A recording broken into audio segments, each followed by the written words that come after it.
what happened in Kenosha, Wisconsin, where, to reiterate, Jacob Blake was shot 7 times in the back by police with 3 of his children in the car, and then, in the protest that followed, Kyle Rittenhouse, a 17-year-old who traveled there from out of state and was illegally carrying a weapon, killed 2 people. And look, I don't know if he saw the McCloskeys speak the night before he chose to drive to a city he didn't live in to defend property he didn't own. What I do know is that he was an avid Trump supporter, even sitting front row at a rally back in January. And Trump and his media ecosystem have been delivering essentially the same message as the McCloskeys for years now. And the events in Kenosha really hammer home the flagrant double standard baked into American society. Just look at the difference in how the police in Kenosha responded to Blake and how they responded to Rittenhouse. Alleged gunman Kyle Rittenhouse walking away, gun in tow, as people scream that he just shot protesters. One law enforcement officer seeming to ask Rittenhouse if anyone was hurt. Someone injured straight ahead? 2 incidents, 2 videos, with some asking why 2 different responses. Why 2 different responses?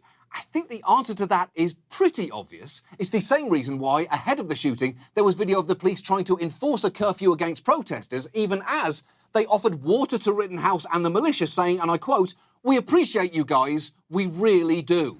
And it's amazing to me why we keep loving this country, and this country does not love us back.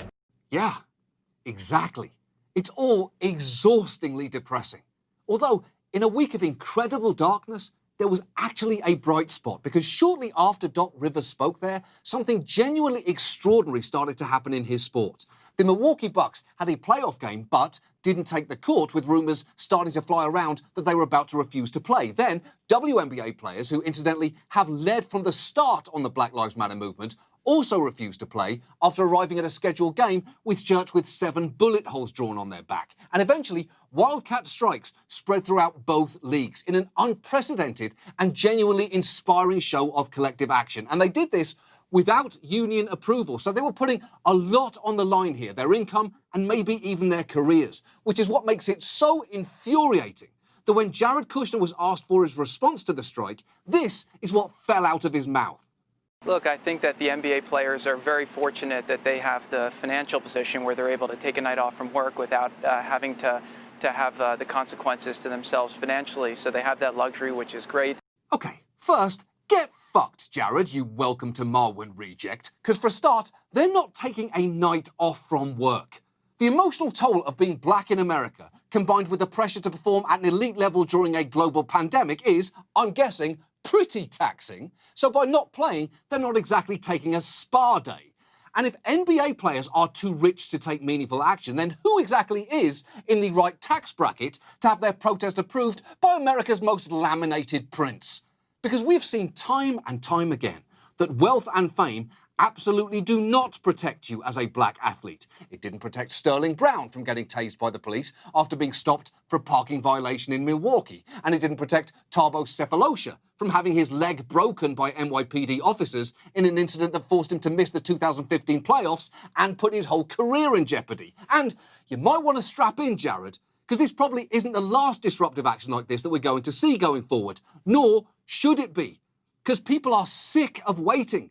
Just listen to Jacob Blake's sister, Letitra Weidman, making that very clear. I'm not sad.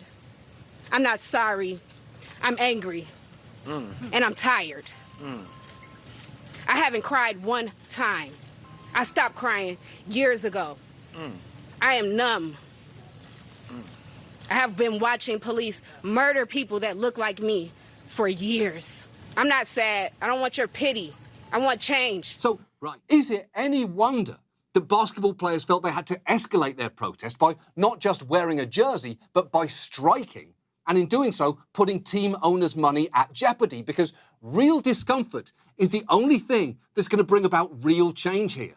And it's worth noting that already the strike has had some effect. Not only did it spread to other sports and other athletes, but the NBA players now have a promise from owners to convert as many of their arenas as possible into polling places this November, which is great. Although, it also brings us to the fact that simply voting this November is clearly not going to be nearly enough. Because as much as I or the RNC would like to believe that Joe Biden will be an agent of radical change, there's just no reason to believe that. To the extent that real change is possible through the ballot box this year, it will only be if Biden is elected alongside progressive candidates all the way down the ballot, from the Senate to state legislatures to city councils to sheriffs. And even that will be very much a beginning and not an end. None of this is easy, but it has to begin, and now. Because our current situation is completely unacceptable.